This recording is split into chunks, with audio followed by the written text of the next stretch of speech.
Unajua leo Kilugori hawatalala leo. Mungu wangu Kilugori.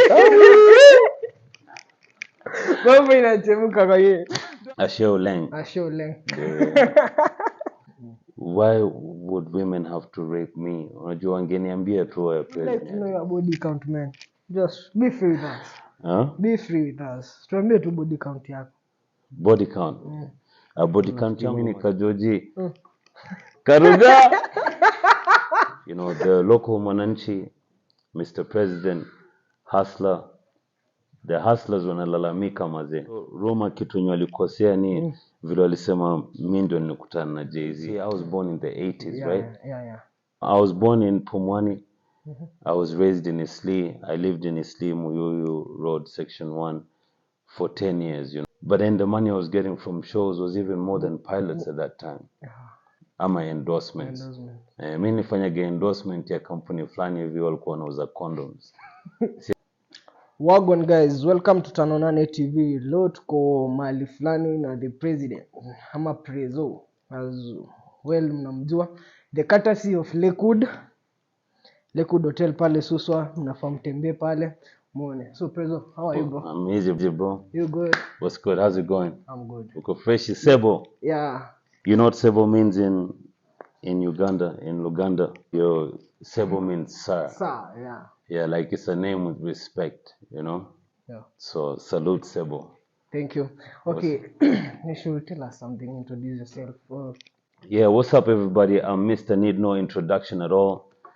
For those who don't know, my name is Prezzo. I'm coming from the 254.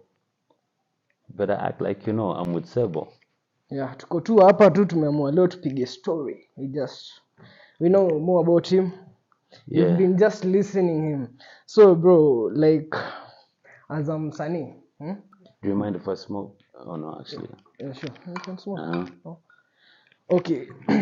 Comparing the how music career it was, the old time and the new time, like the digital style. Yeah, before YouTube and stuff. Unajua kitambo mlikuwa mna nini film ngoma kwa the combats. Yeah, can you tell us the difference? Yeah, for me, I like to call it guerrilla tactics. Yeah, you know, whereby, you know, tulikuwa na music industry. Actually, there was no music industry. There was no social media. There was nothing. So everything we were doing was just guerrilla tactics. Like, I'd have all my friends around call in and request for my song so that my song can be number one on Hits Not Homework. That's how we used to go through everything. So I would also make calls and request for my song, but with a different accent. Yeah, so I'd be like, nicheze ile ngoma ile ya Prezzo, huyo kijana ni machachari sana. Yeah, I remember. Yeah. Because those time I was very young boy, nilikuwa nakusikiza by the way. Yeah, ndio hiyo mazee hivyo ndio. You be my mentor, man. Ndio hiyo mazee, bless bro. Kutoka kitambo. Vile inafaa. So hiyo gorilla and the new hivi vitu sasa hivi unafanya una post. Yeah. The digital way. Unaonaje ukicompare na I think you see like the new generation, they need to be very thankful for social media because now you see hizo siku mimi nikianza tulikuwa tunaenda tunaambia producer wa show, you know, either kwa hizi mainstream TV stations ni kama tunaomba.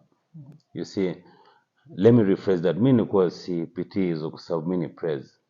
But then my other fellow artists, they used to go there and had to plead for ngoma zao zichezwe. Unaelewa? Lakini sasa hizi hakuna mtu anahitaji mainstream media kwa sababu tuko na social media. Niko na mtu kaa Sebo, kwa nini niende niombe mtu mwingine na huko utanipatia platform. So now it's way much more easier. You know. Pesa inalipa mbio. Inalipa faster bro. Okay, talking about venye lakini inalipa. Pole kukatiza. But pia washukuru Mungu kwa sababu hizo enzi mimi nikianza hii muziki kungekuwa na social media. Mungu wangu wasingelala bro. So labda Mungu pia alikuwa anaokolea kidesign. Yeah. Okay, talking about the payments, the design inalipa. Ukicompare the new industry na the old time, gani unaona like ilikuwa inalipa vizuri? Well, you see, right now, saizi definitely generation ya saizi ndio wanalipo vizuri kwa sababu they can generate income from, you know, streams. Social media zao zinaweza vile wewe unajituma yani. Yeah. Unaelewa? Mimi najua you're passionate about what you're doing, but at the same time lazima pia it makes economical sense. Unaelewa? So this time is paying way more than our times because our times we were relying more on shows. Yeah. Ama endorsements. Mimi nifanyage endorsement ya kampuni fulani hivi walikuwa wanauza condoms. Siwezi kuwataja juu hawajanilipa au kurenew contract, but you see endorsements na shows ndio zilikuwa our main source of income. Yeah. And talking tunaweza taka tujue, why did you call yourself Prezzo, or it is in your ID? Yeah, cheki. That's a good question. Yo, Prezzo si ati jina niamka nikajipa. You know me, ni mtu ambaye tangia nikiwa high school mabesi zangu walikuwa kwa noma. Unaelewa, mimi ndio nilikuwa najaribu kuwatoa kwa noma. Mimi nilikuwa nikienda Ulaya, unajua yani timu yangu CMB, nikienda Ulaya nikinunua Timberlands na nunulia squad yangu nzima Timberlands. Unaona, nilikuwa nikinunua yani designer na nunulia squad. Yani so like, yeah, nilikuwa naangalia yani kila my crew Mbogi unacheki ama cult. Yani that's how they ended up giving me that name. And you know, my team is the one that gave me the name President. Yeah. And then me, I just rolled with it. And mind you, you know, this was even way before I knew I was going to be a big artist. Yeah. Okay, can you tell us more about your background? Unajua tulianza show tukiingia ndani. Yeah, so we would like to know, where did Prezzo come from? Yeah, I came, you know, I was born in Pumwani. I was raised in Isli. I lived in Isli, Muyuyu Road, Section 1 for 10 years, you know. 10 years. And then after 10 years, we moved to Langata. And then after 10 years now, the rest is history, bro. After 10 years, the rest is history. Juzi nilienda, kuna jamaa walinita show, interview, documentary rather. They're doing a documentary for Netflix. So akaniambia, Prez, tunataka A, B, C, D, E, F, G. I told them, okay, cool. You know, then talk to Steve-O. You know, once you talk to Steve-O, you'll get me. Yeah, and then you'll get me. But, you know, you don't call me directly. But in that documentary, nilienda nao mpaka Pumwani. So you see, I was born in the 80s, right? Yeah. When I went there, you know, I was very surprised. Imagine there's cameras rolling in a documentary on Netflix. So akasema, what year were you born? So I told them my year. Wakatoa kitabu, bro. Tarehe ngapi wakatoa, and then I actually found my name on that register. So I said, you know, no matter what people say about Kenya or the government or the system, the system is right, because nilikuwa naomba Mungu, nasema sasa, Mungu wangu, wakiangalia register na siko kwa hiyo register, itakuwa mbaya. Na ink hata ilikuwa ija fade bado, bro. So alafu nimefanya research nikaona like you're the first person, you are the founder of showbiz, like unatoka chopper from this. Kabisa, bro. Hiyo idea ilikamaje kwa like ulikaaje ukafikiria let's be something called showbiz kwa industry? Kabisa, unajua ile me, you know, I'm one who says ask no questions and I'll tell you no lie. Unacheki. So mimi hii show business, hata kama hiyo nilizaliwa Isli, nimelelewa Isli, nikalelewa Langata, you know, nilizaliwa mpaka nikiama Langata, nikaanza kusikiza rap music, ikaniingia ikawa kwa damu. So mimi nilikuwa najua na star kabla hata yani ni star. Yeah, so for me ni ile tu, you know, kwa sababu nilikuwa passionate kuhusu show business. Unajua mimi I grew up watching kina Jay-Z, kina Tupac, kina Biggie, you see. So it was just something that was in me. Na mimi mazee, mimi nimesoma, bro. Don't let the tattoos fool you, bro. Mimi ni msomi, unacheki. But then I came to realize my energy and my passion is in music. and the music started paying me even way more than I wanted to be a pilot at some point in time. But then the money I was getting from shows was even more than pilots at that time. So Well, that you've mentioned that ulikuwa unachikina Jay-Z. Kulikuwa na rumors you met with him. yeah. Tell us more. Tunataka kujua kama ni Unajua ni mbwembwe za mtandao ama ni kitu yenye iko. Unajua hiyo Roma kitu yenye walikosea ni vile walisema mimi ndio nilikutana na Jay-Z. Jay-Z ndio alikutana na mimi bro. Jay-Z ndo alikutafuta. So inafahamu zile cheki na namba yake. Ndakuvutia, mpigie muulize how was it to meet El Presidente. Yeah, after the show you'll just give him a call. But you know, for me it was a blessing juu ni kitu yenye sikuwa natarajia. You know what I mean? As much as I flex to everybody, I'm like, Jay-Z met me, but you know, for me it was a milestone juu. Like I told you, these are the people wenye I grew up listening to. Kwa hiyo mimi kukutana na Jay-Z hiyo siku nilikuwa nataka niambie mtu anifinye ndio nijue si ndoto. Because maybe I might be dreaming, you know. Maybe dreaming. Like that ka feeling uko kwa ndege like imagine bro. But you are not mentally prepared. Ni kitu tu ili happen. Yeah. I was mentally prepared. You know you are meeting with him. Yeah, definitely. Because I met with him through one campaign. I was made a one campaign ambassador. One campaign is a movement to help eradicate malnutrition and poverty in Africa. Okay. So I met him as a one campaign ambassador. I didn't meet him as a fan. You know, as Prezzo. And contain. You can see the video. If you have the video, please play the video even 5 seconds so they see that it's no lie. And it's not AI either. Talking about campaigns, sasa venye ulienda na kupatana na Jay-Z, that made you run for the MP seat Kasarani? What made me run for the MP seat in Kasarani is the fact that, you know, I see so many people complaining and I see so many people talking about we should have done this, we should have done that. So I'm one who believes that I need to grab the bull by its horns. So, you know, put matters into my hands, so to speak. But then I came to realize when I was campaigning that, you know, politicians mazee wanakuaga kama machali wenye wanakatia madem. So unajua chali ukiwa unakatia dem, utaambia dem kitu yote anataka kusikia. Yeah, utamwambia anything, so you win. Ukishapata kitu yenye unataka bro, so it's up to you kama kuna mapenzi.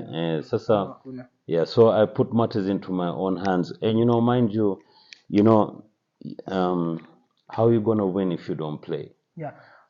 Talking about winning, but kulienda vingilienda kwa the election, what were some of the reasons you did not appear as the number one? Ama mlipatana huko chini mkaelewana?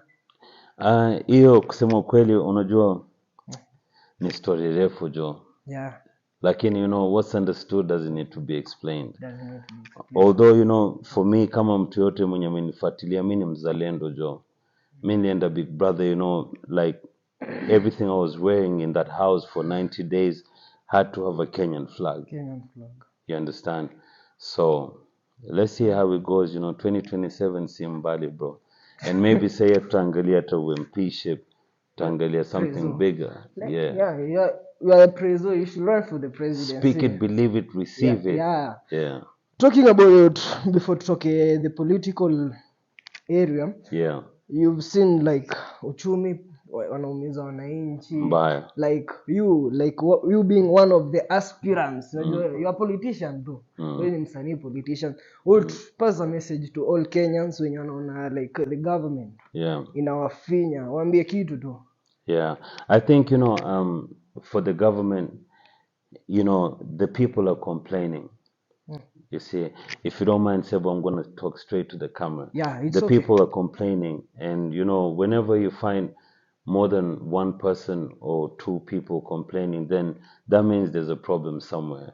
So, you know, my humble request to the president is, and, you know, us, we come in a respectful way because we're law-abiding citizens. You know, the local Mwananchi, Mr. President, hustler, the hustlers wanalalamika maze. All the hustlers wanalalamika. So it's only up to you to do what's right. It's up to the people surrounding you to also help you do what's right. Because like we all know, one tree does not make a forest. Yeah. And the president, your intentions may be good, but you need to check the people around you. Juu hapo ndio kasoro iko. Okay, na venye baba, you finished addressing the president, Yeah. the opposition leader. Yeah. What chenye anafanya, is it right ama unaonaje? Yeah, you see, the key word is you call him the opposition leader, Yeah. right? As the opposition leader, hiyo ndio job yake kuhakikisha kwamba mnyonge anatetewa. Yeah. Unaelewa? Labda jinsi ambavyo anavyo approach ndio I make sense kwa sababu nikikwambia usiende job kesho alafu uende maandamano and then kesho kutwa ufutwe job. Yeah, then I'm not really helping you as a leader, you see. But I think Baba has a good course going on. I just think the formula that he's making, the approach is a bit, off.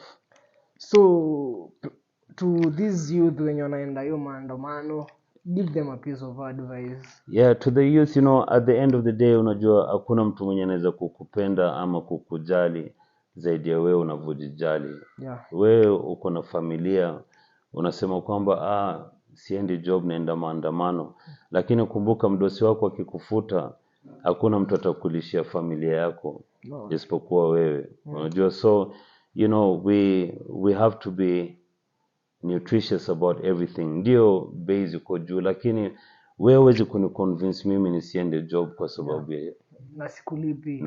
Hata kama nikukulipa si yenye job itanipea. Thank you. Na hata ukinilipa utanilipa for that one day. And then the next day.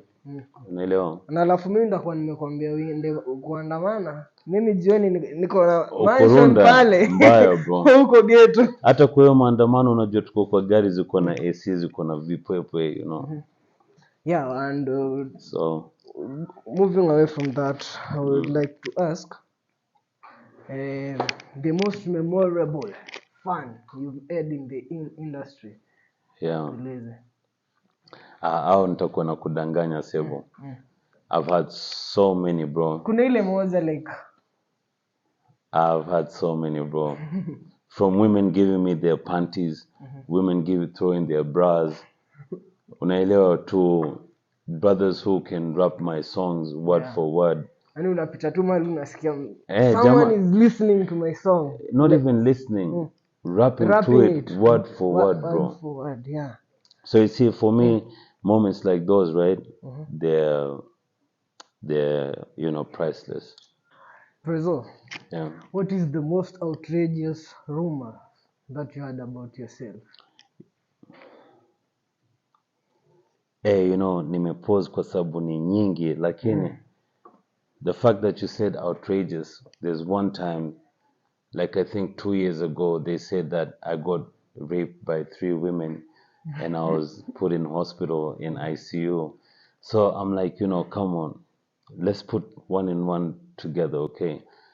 Why would women have to rape me? Unajua wangeniambia tu Prezzo ni aje. We're talking of this story, bro. Tell us, we'd like to know your body count, man. Just be free with us. Huh? Be free with us. Tuambie tu body count yako. Body count? Body count yangu mazee ni 7. Huh? 7. 7 what? 7 chicks. Kulikuwa na Shiko, kulikuwa na Werimo. Ni 7. 700, 7,000. No, 1, 2, 3, 4, 5, 6. Kwani nafikiri mimi ni Kajoji? Karuga! 7, bro. Only 7. Only 7. But yeah, like Shiko's, kuna Shiko Kamau, Shiko Werimo, like 7, bro. Only 1, 2, 3, 4, 5, 7. Only 7. Well, haikai realistic. Nimejitahidi, si ndio? By the way, mimi uko humble. If you were to write a book about your career, like about something life, ungeweza ipia title gani, ungeweza ongelea nini? I would call it Syllabus of Life. Yeah. And you've already created it. Yeah. There should be, guys, make sure you subscribe to his new channel Syllabus of Life as well. Mambo ni mazuri ya huko. Kabisa yani. Nasikia kulikuanga na rumors about Unajua leo Kilgori hawatalala leo. Mungu wangu Kilgori. Mambo inachemka kwa yeye. Tuambie kuhusu Huda Monroe. Na watu like when ulifanyia kitu, acha si tuseme hiyo kitu tunaambiwa wewe, tuambie tutataka kusikia kutoka kwako. Kitu gani bro? Like wewe ndio ulifanya ka grow kwenye industry, ulimkaribisha. Yeah, yeye ni best yangu. Ni best yako. Alikuwa best yangu mbaya. So definitely the way I look out for all my friends. Yeah. So alikuwa best yangu. Unajua ni vile body language yako ilikuwa inaongea tofauti, ilikuwa nasema wewe ndio ulim. So nilikuwa nafikiria vingine. Labda it happened, unajua what squeezy what are friends for. Yeah. Benefits. What advice will you give to us those rappers when wanakuja they want to rap to be like you? What will you tell them? Mi kitu yenye naweza kuambia ni ile just be real to yourself. Unajua ukiwa real to yourself, unacheki kama wewe kwa mfano. Right? Uko hapa na mimi tunakaa, nilianzisha industry and everything. So you see kwa watu rika yako wanashindwa jamaa kawa jui ni nani, wakifanya utafiti watashindwa Sebo alipataje yani nafasi kukaa na huyo mchizi. Na kitu hawajui ni kwamba mimi na yeye atalicha ya kukaa hapa si ni mandugu. I take you as my small brother, right? So Asholeng.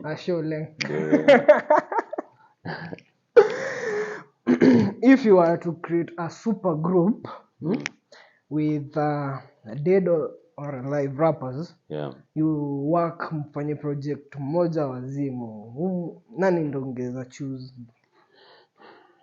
Yeah, you said dead or alive, right? So I would choose Isa. International or like dead or alive? International. Hata ule mwenye ako Kilgori sanataka kuimba. Yeah, I'll choose international. I'll choose Tupac, Biggie, and Jay-Z. Kilgori leo mtalala leo. So bro. If for example you are to choose a different career in the music industry, unajua kuna ule anakuanga behind the cameras, from the camera, like kuna producer, which one would you like ungeza chagua gani? I would choose to be Prezzo still. I would never change that for nothing or no one.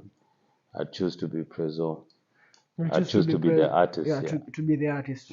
Apart from being an artist, let's say an artist is not an option, another option. Okay, so outside the music industry. Yeah, outside. Yeah, I'd be the president of this beautiful nation. I should say amen. Amen. Wewe tukuchague mwaka gani? Tuambie, tupe heads up. Usitie shaka, hiyo tavukio daraja tukishafika. What is the most challenging aspect of being an OG? The most challenging aspect is when you meet with like the younger generation and you're not sure if they know you or they don't know you. You understand? So you also don't want to be like, hi guys, guys, you haven't seen me. So that's the most challenging part of it. But the crazy part is most of them actually know Prezzo though. Everyone. Ask me why, Sebo. Why? Because of youngins like you when you wanajituma. Now you see you have uko na fans wako sio? Yeah. So fans wako leo hata kama walikuwa hujui Prez ni nani. Leo hii watakujua. Na fans wako wanashanijua. One time vile inafaa. Okay, to do a summary on the conversation, everything, I would like you to tell these people watching something. Wape katip yenye itakuja kusaidia mtu kwa maisha yake. Like let him know. Yeah, kitu yenye naweza kuambia watu ni kwamba ile just we jiaminie, unaelewa? Jiaminie alafu jitume, alafu mweke Mungu mbele. Hizo tu vitu tatu, na mfano mzuri ni huyo ndugu yangu hapa, unaelewa? Ndugu yangu hapa ni kama tumekutana like 1 week ago ile, kusema ukweli. Lakini kati ya hiyo wiki moja nimecheki yani vile mchizi anajituma. Ndio maana yani tuko hapa mimi na yeye, na bado tutazidi na tutazidi. Kwa hiyo jiaminie, unajua wewe ungekuwa ujiamini, usingekuwa hapa. Ungekuwa una ile imani na Mungu, usingekuwa hapa, na ungekuwa ujitumi, usingekuwa hapa.